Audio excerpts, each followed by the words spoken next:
प्रयागराज के महाकुंभ में मौनी अमावस्या के मौके पर मची भगदड़ ने कई परिवारों की खुशियों को निगल लिया। सरकार की मंशा के अनुरूप काम न करने वाले अधिकारियों की पोल खोली और साथ ही प्रशासनिक अमले में बैठे अधिकारियों का सच भी सबके सामने पेश कर दिया। पहले तो प्रशासन कहता रहा कि कोई हादसा हुआ ही नहीं है और न ही किसी की मौत हुई है, जबकि प्रधानमंत्री नरेंद्र मोदी ने खुद इस हादसे में जान गंवाने वाले श्रद्धालुओं की मौत पर दुख जता चुके थे। तो वहीं शाम होते होते आधिकारिक रूप से भी संगम नोज पर हुई भगदड़ में मरने वालों की संख्या का खुलासा पुलिस ने मात्र 3 मिनट की एक प्रेस कॉन्फ्रेंस कर किया। तो वहीं सूबे के मुखिया सीएम योगी आदित्यनाथ इस हादसे पर अपनी बात रखते रखते फपक कर रो पड़े।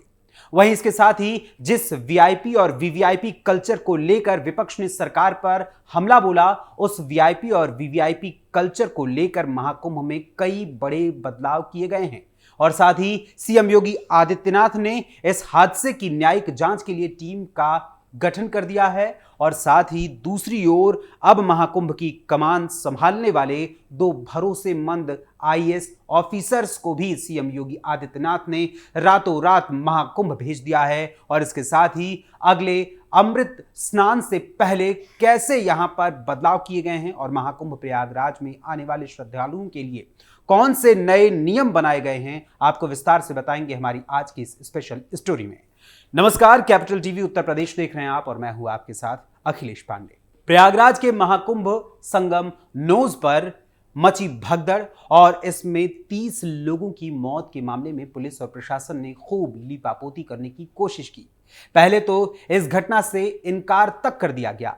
इसको लेकर पुलिस प्रशासन और सरकार की खूब किरकिरी भी हुई। ऐसी परिस्थिति में करीब 19 घंटे बाद प्रेस कॉन्फ्रेंस कर न केवल इस घटना को पुलिस ने स्वीकार किया बल्कि 30 लोगों की मौत की पुष्टि भी की। बताया गया कि 60 लोग घायल भी हुए हैं। इनमें 24 लोगों को उनके परिजन प्राथमिक उपचार के बाद ले गए। वहीं अभी भी 36 लोगों का इलाज कुंभ क्षेत्र के सेक्टर 2 में बने अस्पताल में कराया जा रहा है। इस घटना के बाद से कुंभ नगरी पुलिस पूरी तरीके से दुविधा में थी। पुलिस ये समझ नहीं पा रही थी कि आखिर इस हादसे में क्या बोलना है और कितना बोलना है। इस दुविधा की वजह से मेला प्रशासन 19 घंटे तक ऊल जुलूल बयान देता रहा और आखिरकार 19 घंटे बीत जाने के बाद शाम के समय पुलिस और प्रशासन इस घटना पर दिए जाने वाले बयान को लेकर एक राय हो पाए। इसके बाद डीआईजी वैभव कृष्ण ने एक प्रेस कॉन्फ्रेंस की, यानी कि एक प्रेस वार्ता की और उसके बाद वहां पर बताया कि भारी भीड़ के दबाव की वजह से बैरिकेड्स टूट गए। इसके बाद लोग एक दूसरे को कुचलते हुए आगे बढ़ने लगे और यह हादसा हो गया, जिसकी वजह से 30 लोगों ने अपनी जान गंवा दी। कैसे बदली पुलिस की थ्योरी? मौनी अमावस्या के स्नान से ठीक पहले हुए इस हादसे को लेकर पुलिस की ओर से 3 थ्योरियां दी गई। पहली थ्योरी थी कि यह हादसा रात में करीब 2 बजे के आसपास हुआ। वहीं इस हादसे के बाद पुलिस ने अपना पहला बयान दिया। इसमें पुलिस ने भगदड़ को मामूली धक्का मुक्की बताया था और कहा था कि इस धक्का मुक्की में कुछ लोगों को चोटें आई हैं और साथ ही ये दावा किया कि स्थिति नियंत्रण में है। वहीं इसके कुछ देर बाद दूसरी थ्योरी सामने आई। हादसे के करीब 9 घंटे बाद एसएसपी कुंभ नगरी राजेश द्विवेदी ने मीडिया से बातचीत की और इसमें उन्होंने भगदड़ मचने की बात को पूरी तरीके से नकार दिया। कहा कि भीड़ की वजह से धक्का मुक्की हुई और कुछ लोग घायल हो गए।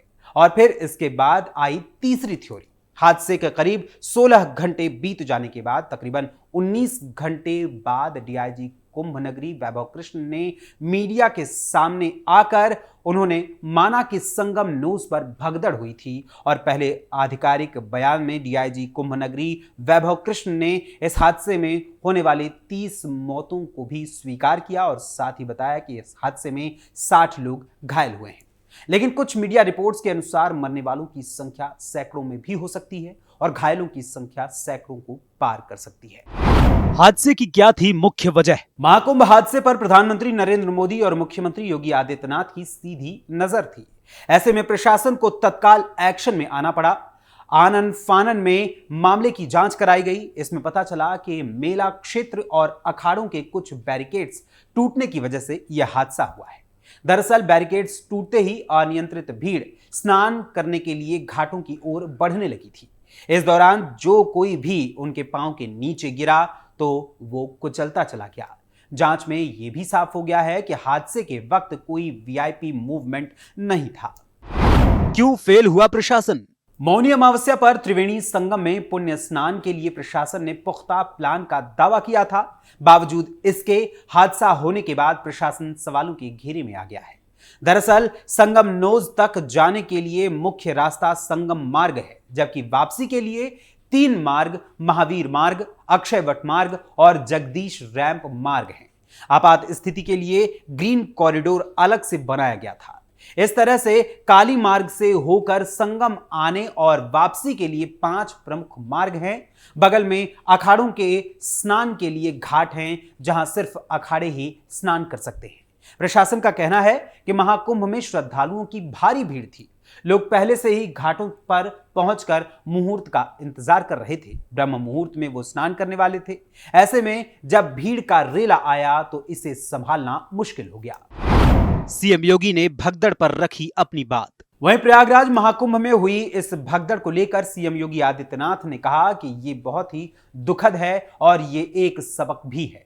इस दौरान सीएम योगी आदित्यनाथ भावुक भी हो गए। उन्होंने इस हादसे में जान गंवाने वाले श्रद्धालुओं के परिजनों को 25-25 लाख रुपए की मदद दिए जाने का ऐलान किया है। वहीं इस हादसे पर गहरा शोक व्यक्त करते हुए सीएम योगी आदित्यनाथ ने घटना की जांच के आदेश दिए हैं। इस भगदड़ की पुलिस जांच अलग से की जाएगी और साथ ही सीएम योगी आदित्यनाथ ने प्रत्येक पीड़ित परिवार को 25-25 लाख रुपए की अनुग्रह राशि देने का ऐलान किया है। वहीं सीएम योगी आदित्यनाथ ने कहा कि भारी भीड़ के कारण प्रयागराज में सभी रास्ते बंद थे। प्रशासन ने स्थिति को सामान्य करने और रास्तों को खुलवाने के लिए पूरी तत्परता बरती। उन्होंने कहा कि अखाड़ों ने मेला प्राधिकरण के अनुरोध पर अपना स्थान स्थगित कर दिया था।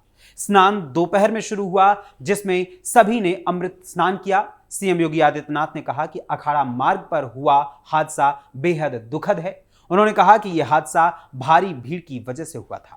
मौनी अमावस्या के मौके पर करीब 8 करोड़ श्रद्धालुओं ने अमृत स्नान किया। वहीं प्रयागराज के आसपास के जिलों में श्रद्धालुओं को रोक भी दिया गया था ताकि भीड़ अधिक न बढ़े। और फिर सभी अखाड़ों का स्नान संपन्न होने के बाद आम लोगों को महाकुंभ आने के लिए अनुमति दी गई थी। वहीं आज यूपी के मुख्य सचिव मनोज कुमार सिंह और डीजीपी प्रशांत कुमार घटनास्थल पर पहुंचे और साथ ही वहां का मौका मुआयना करते हुए व्यवस्थाओं के लिए समीक्षा बैठक भी की थी। जांच के लिए न्यायिक आयोग का गठन। सीएम योगी आदित्यनाथ ने कहा कि स्वाभाविक है कि इन सब पर सवाल उठेगा। कुंभ भगदड़ की जांच के लिए 3 सदस्यीय न्यायिक आयोग की घोषणा की गई है।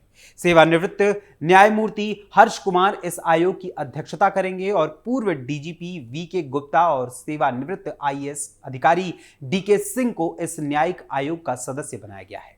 वहीं प्रयागराज महाकुंभ में संगम तट पर हुई भगदड़ और दुखद मौतों के बाद मेला प्रशासन और प्रयागराज जिला प्रशासन ने सख्त कदम उठाते हुए 5 बड़े बदलाव तत्काल प्रभाव से लागू कर दिए हैं।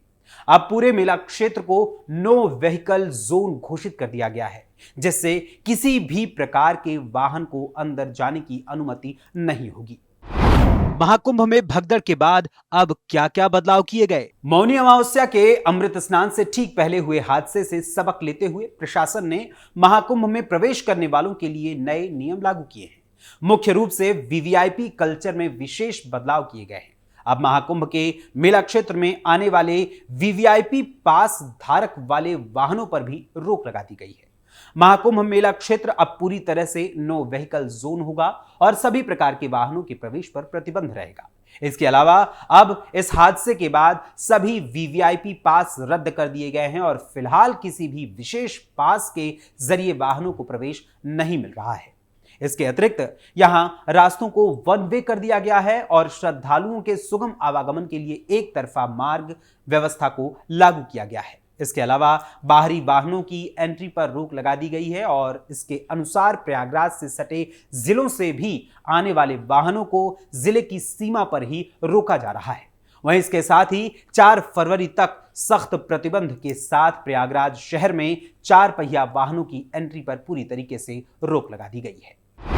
महाकुंभ में मेला क्षेत्र में तैनात हुए योगी के भरोसेमंद आईएएस अधिकारी। वहीं संगम न्यूज पर हुए भगदड़ हादसे के बाद सीएम योगी आदित्यनाथ ने साल 2019 में प्रयागराज में आयोजित हुए अर्ध कुंभ के सफल और सुव्यवस्थित आयोजन को संभालने वाले 2 तेज तर्रार और अनुभवी आईएएस अधिकारियों को रातों रात प्रयागराज के लिए रवाना कर दिया और साथ ही महाकुंभ को संभालने के लिए उनकी तैनाती कर दी गई है। इनमें पहले हैं 1995 बैच के आईएएस अधिकारी आशीष गोयल और दूसरे हैं 2010 बैच के यूपी कैडर के आईएएस अधिकारी भानुचंद्र गोस्वामी।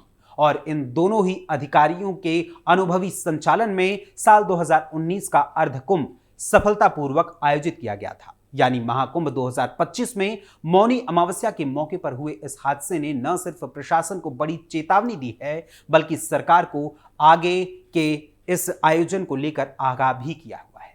वहीं सीएम योगी आदित्यनाथ की ओर से महाकुंभ नगर की व्यवस्था को संभालने के लिए अपने दोनों भरोसेमंद अधिकारियों को तैनात कर दिया गया है और अब उम्मीद है कि आगे कोई भी ऐसा हादसा भविष्य में नहीं होगा।